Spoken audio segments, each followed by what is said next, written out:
این چهارراه شبیه زندگی ما آدمان است. گاهی یک حادثه یا حالت سبب می شود که کس در چهارسوی حیات سمت حرکتش را گم می کند.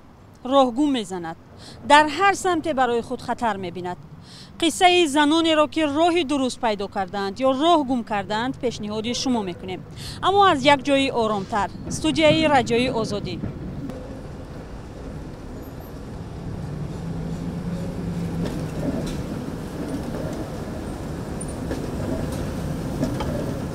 دست پای مرا بستگی بود. مرا مجبور کشاله کرده بود مرا حیات مسیزونده.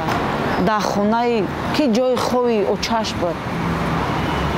من گفتم نه که کارا تا اکی ما میشه گفتم نه خود مرا برسی. سلام خواهر. این برنامه نوی رادیوی آزادی برای تو است. اینجا در مثال زندگی یک زن و با کمک متخصصان میکوشیم در باره صحتی و شکست و کامیابی های زنان و دختران صحبت کنیم و توصیه های مهم و مفید را پیشنهاد شما نماییم. در برنامه نخستین شما را با زندگی جوانزنی آشنا میکنیم که فاجعه در نورسی سرنوشتش را تغییر داد. او در زندگی راه گم کرد. ای گودکی مامی اوچام تولد کرد خونه مامان پارتوف رفت کالون کرد یانگام. یانگام اهمیت نداد. من خودم تو خود تنها دام خونه بچه خودم ماست میاد حیات ما میسوزونه. ستاره که نام مستعار این دختر است آن زمان فقط 13 سال داشت. پسرخاله 28 سالش دست درازی به او را ادامه داد. هرچند برخی از اطرافیان آگاه بودند اما از ترس بدنامی سکوت را پیشه کردند. دیگه ما دستم هیچ نیامد. اوچام دیگه ترسیدم نگفتم. میومد یانگام دور میدید میقپید با هم خیلی مجبور که میرسیده کم. دوستم هم میبستک دهان ما میجخیده که داد نزنم. بابام دیدگی بود همشون میدونستند. تقوی ما گفتیم تقوی گفت که نابودش. ستاره یک مدت از ترس به کسی لب نکشود ولی در نهایت از اذیت و آزار جنسی جانش به لب آمد و خانه بابا و بیبی را ترک کرد. تو زنگیش غمم داد. بعد که دلم طاقت نکرد برآمدم اومدم. خاطی چند گفتم مرا بار که من دیگه طاقت نمیکنم. یا مرا بعد خودکشی میکنم در خدای کوچه به خونه و به دری به بختی به روزی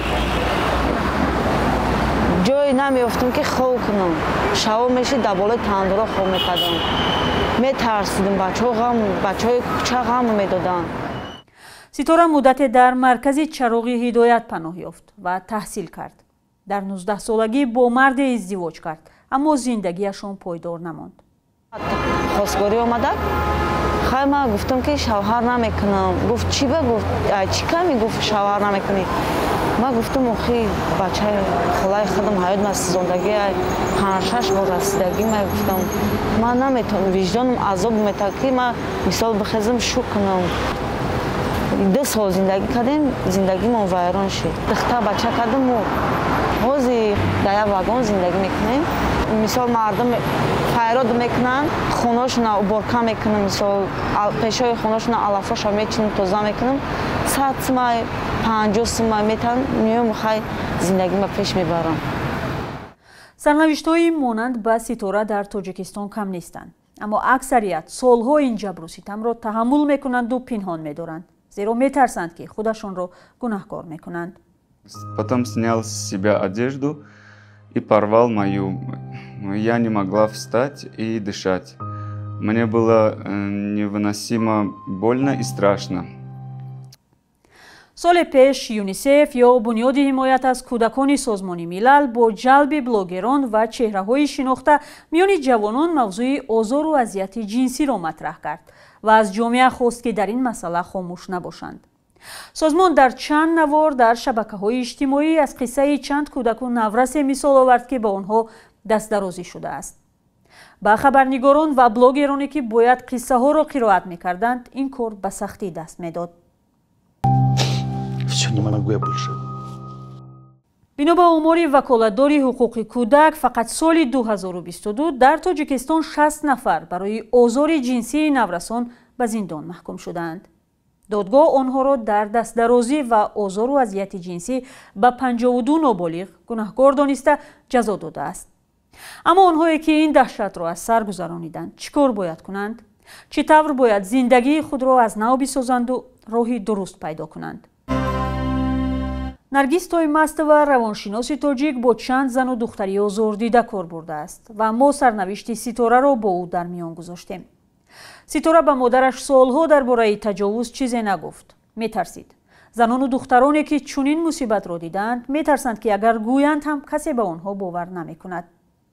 волидон дар ин ҳолат чӣ гуна метавонанд аз ҳоли кӯдак огоҳ шаванд? наврас чӣ нишонаҳои ғайриоддӣ дорад? баъди ҳамин кӯдагӣ каме духтар дигар шудагӣ, амалаш дигар хел, нигоҳаш дигар хел, рафтораш, кирдораш дигар шудагӣ ва албатта ин чиз дар сари модар бояд савол пайдо шавад ин барои чӣ духтари ман дигар хел шудагӣ, каноргирӣ мекунад, тарс дорад, кам гап мезанад, мумкин аз ягон дарди баданаш вай мекунад, мумкин гӯяд ки таги шикамам дард мекунад, ман намедонам, ё модар дар либосаш ягон чӣ дидагӣ бошад. барои ҳамон модар ҳамин чизро бояд аввал чиқад таҳкурсӣ кунад. духтарҷон, ман дида истодам ки чизи нохуше рӯй додааст, туи хел набудӣ, мисол инро дида истодам, биё дар бораи ин чиз гап мезан, натарс, чизе ки ту нагуфтӣ ман дастгирит мекунам, ман аз тарафи ту ҳастам ва кӯшиш мекунам ки ҳамин чиз ба ту ёрдам расонам. яке духтарак бисёр вақт гирья мекунад, бисёр вақт ба эҳсосот дода мешавад, метонад ҳам нагӯяд, гӯяд ки ман гуфта наметонам, ё ки хаб кунад, ё чашмашро як тараф кашад. инҷа бояд модар вай кунад ки чизе ҳаст ки духтарак ба ман гуфта наметонад. мумкин дар ин сурат мумкин модар набояд аз сар ҳамин чизро дур кунад ва кӯшиш кунад ки ҳамон одаме ки мумкин ҳаст одамое ки барои вай обрӯй доранд, авторитет мегӯянд, мисол холааш кати наздиктар буд, апааш кати наздиктар буд, ман намедонам ягон духтари ҳамсоя кати, кӯшиш кунад ки ҳамин духтар чӣ гӯям ба гап дарояд. баъзе вақт мешавад ки агар ҳамон одам мабодо аз дар дарояд, духтар метавонад чӣ кор кунад, рафтораш дигар шавад, баҷо шавад, тарсад, чашмакош мисол вай пури об шавад. тавсияи дигари равоншинос дар бораи он аст ки модарону атрофиён вақте аз ин ҳол огоҳ мешаванд чӣ кор бояд кунанд? бархурдашон чӣ гуна бояд бошад? ҳамин чизе набошад, эҳсосоташонро чӣ кор кунанд, камакак идора кунанд ва якум калаба бошад ки чӣ хел ман ҳозир духтарама бояд дастгирӣ кунам, ёрдам кунам, чунки духтарам дар дастгирии ман муҳтоҷ аст ва фақат ман ҳозир мисол ҳамчун модар аз дастам меомадагия бояд кунам. ин ташхиси тиббӣ гузародан бинад саломатии духтарак чӣ хел пура, агар ташхис судмедэкспертиза дар кор бошад, албатта судмедэкспертиза гузаронданд дар кор. дуюм ин ҳолати равонии духтарак. албатта бисёр хуб мешуд агар ки дар он манзил равоншиносои пурмасъул мебуданд ки метавонистанд духтаро дастгирӣ кунанд, чунки на як, на ду, на се сессия ин мумкин аст бисёр давомдор бошад. оё ин хотираи озордиҳандаву ваҳшатангез ки наврасон ё кӯдакон аз тифлӣ ба ҳамроҳ доранд рӯзе фаромӯш мешаваду духтарони озордида ба зиндагии маъмулӣ бармегарданд? як таблеткаи тиллои нест ки вай ба тему ва ҳамин чиз хотираш бурод. ҳақиқатан дар хотираи одам ин чиз мемонад ва мо онро кӯр карда наметонем, лекин мо метавонем муносибатамоя нисбати кори воқеаи рӯйдодагӣ дигар кунем ва мо дар ин ҷо чиро истифода мебарем? худбаводии духтарро баланд мекунем.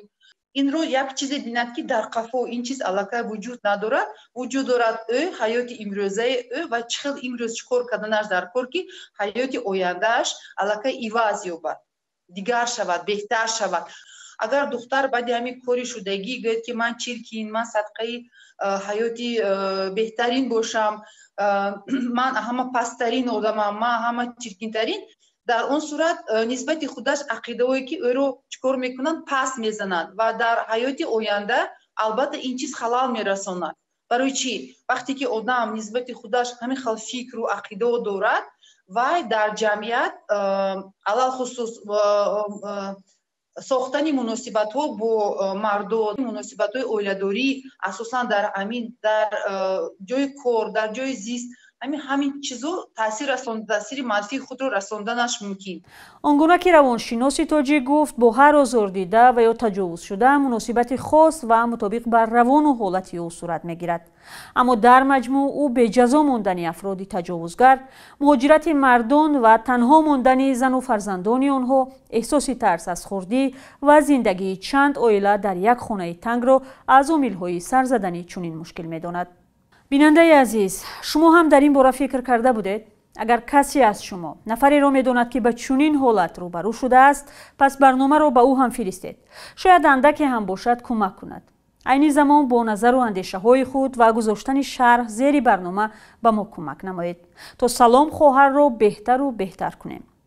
пешниҳоду мавзӯъҳои муҳими ҷолиб оид ба кору зиндагии занонро аз шумо интизорем. то дидор дар барномаҳои дигар.